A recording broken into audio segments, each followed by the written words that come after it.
আল্লাহ তাআলা বলেছেন আনাকিমুদ্দিন ওয়ালা তাতাফাররাকু, আমার দ্বীনকে প্রতিষ্ঠা করো আর এই ব্যাপারে কোনো মত পার্থক্য করো না।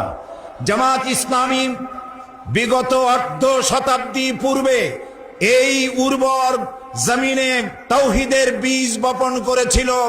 সেই বীজ থেকে চারা উদ্গত হয়ে সেই চারাটি আজ শাখায় প্রশাখায় পত্র পল্লবে ফলে ফুলে পরিশোভিত হয়ে বিশাল মহিরুহে পরিণত হয়েছে। এই জামাত ইসলামের একজন নগণ্য কর্মী হিসেবে আমি নিজেকে ধন্য মনে করি, আল্লাহর শুকরিয়া আদায় করি। জামাত ইসলামী দ্বীন প্রতিষ্ঠার প্রচার প্রসারে বিগত অর্ধশত বছর ধরে এই দেশে কোনো হাঙ্গামা, কোনো মারধর, কোনো সন্ত্রাসী তৎপরতা চালায়নি।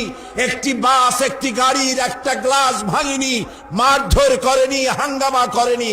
সম্পূর্ণ গণতান্ত্রিক পদ্ধতিতে গণতন্ত্রের বিকাশে দ্বীন প্রতিষ্ঠার জন্যে একদল সুশৃঙ্খল কর্মী বাহিনী তৈরি করেছে সারা দেশ জুড়ে।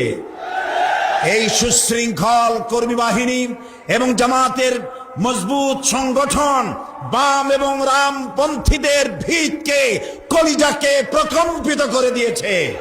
তাই তারা আজ লেগেছে জামাতের পেছনে।